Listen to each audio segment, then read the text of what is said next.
Hey everyone, I'm Jaren. I know I took some time off, but I finally got to see James Wan's *Malignant*. This is now playing in theaters and on HBO Max, and just like James Wan said, this was more of a communal horror experience that was meant to be seen in theaters, so that's where I saw it. Originally slated for its August 2020 release, it was pushed back to September 10th of this year, and at the time I was wondering why he was so busy with this mysterious project with him and his wife Ingrid Basu, as well as screenwriter Akela Cooper, and he only ended up producing, not directing, but producing Conjuring 3. This was considered their passion project, so I was very excited to see this. The story surrounds a woman named Madison Mitchell, played by Annabelle Wallis, who is having visions of some grisly murders and turn out to be horrifying realities. Now, it was clear as day from the trailer that Warner Bros. Had no idea how to market this film.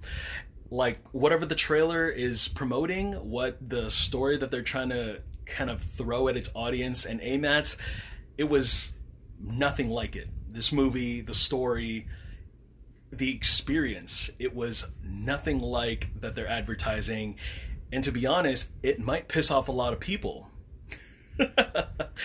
But in a way, I absolutely loved it.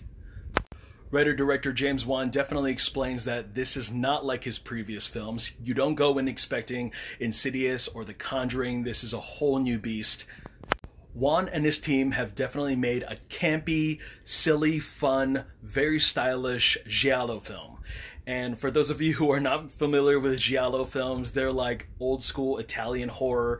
It was very popular back in like the late 60s, early 80s. It was kind of like a mixture between like old school paperback mystery murder novels, obscure, bizarre music, and stylized violence. The moment that you are introduced into this film, there are just so much things kind of going on. Like, there are a lot of pieces that you are trying to piece together, and it's going to piss off a lot of people because you have no idea what's going on. You have no idea where the story is going, with the direction it's taking, and within the last 30 minutes to an hour, like, everything just kind of starts to come together. And at times it may be silly. Like, this is kind of like one of those weird independent Nick Cage films that like doesn't follow the formula, and it doesn't follow every mainstream horror film, but it's its own thing. And you know, you may call it stupid, you may call it, you know, inventive, but it is so unique to experience it in a way that it was presented in the eyes through James Wan and his writers and his whole entire team. I love the camera work, and lack of a better term, I really enjoyed the production design. Just very atmospheric, very gothic, very kind of thrown a lot of influences from various horror films of the past. There are a lot of elements that you're going to see why the criticism is so hard on this film, and at the same time, I was just so blown away at how refreshing this was compared to anything I've seen in the last 10 years. Like, if Blockbuster was still open, this would lie amongst the rest of the genre tapes next to filmmakers of De Palma, Argento, Cronenberg. Getting into some of the characters, I really like the main character, Madison. I felt like she could have been played by somebody else other than Annabelle Wallis. I mean, she did a good job, but I mean, anybody could have done her part. Maddie Hasson, who plays the sister Sydney, she was kind of the scene stealer when she was in a lot of shots. She was kind of like the Florence Pugh of Black Widow, you know? She was a really cool supporting character, and they gave her a lot more to do, surprisingly, than just the typical funny blonde. Especially with some of the risky decisions that she made, like going into that hospital alone. I was like, really? You got balls for that. George Young, who played Detective Keikoa Shaw. The name Keikoa, they couldn't even get that right pronouncing it. Although I do have to say, this being a James Wan film, this is the third film for them to mention a character with the last name Shaw, if you know what I mean, all those who are big fans of of his filmography. There is a really interesting sequence with the detective Keikoa Shaw and his pursuit of Gabriel, and it was kind of weird because it really reminded me of the really intense foot chase in Seven. Wonderful reference, if that was even intended for, but amazing camera work. Again, I have to go back to that with some of the action sequences. Yes, folks, you heard me correctly. There are action sequences in this movie, and I swear they used the same method they did in the opening shot of Aquaman. The whole police station massacre was the price admission alone. It was worth it. I just have one big question. Where did Gabriel learn how to do parkour? I mean, for those of you who have seen the movie, just really big question there.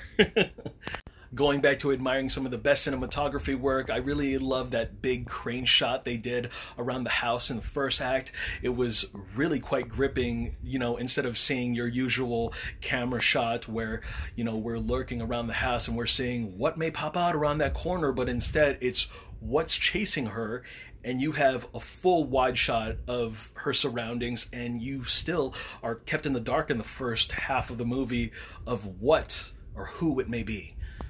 And the vision sequences when they do the whole room transition, it was very Silent Hill-like. I loved it. Just the way the walls just kind of disintegrated and formed into, you know, her surroundings. It was quite terrifying. And when it came to revealing what Gabriel actually looked like in the film up close, half my audience laughed. Half of us were just very disturbed. And this is probably the most violent James Wan film I've seen since, you know, the first original Saw film or Death Sentence. I'm talking about people are getting stabbed in the face and just some surgical scenes that are really, really unsettling.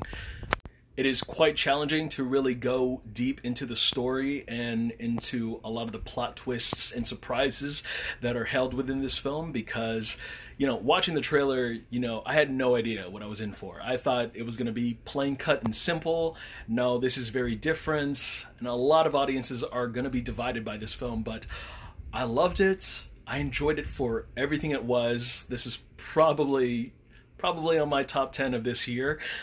And it's because it's so different, and it's because it's this type of horror doesn't exist anymore, because it's an old school method, but for our modern eyes, you know? Some people will call it a disappointment, and some people are going to call it a love letter to the fans, but yes, I implore you to go check it out yourself. This is a film that must be experienced, not just watched, experienced, because trust me, you have no idea. Like, me and my girlfriend kept guessing back and forth throughout the whole film, like, where are they taking this? And by the result of it, I was just so speechless. I enjoyed it. It was great. There are a good amount of plot holes in this movie. One of them involving the history of the underground city of Seattle. For that matter, but you're not going to get all the answers, and it doesn't have to make sense because it's just is what it is, and there's an appeal to it. Alright guys, that's all I got to say about Malignant. All I can say, really, if I'm going to be honest. You guys stay safe, sane, and sanitary. Look forward to more reviews. I am Jaren, and I will see you guys next time. Okay, bye.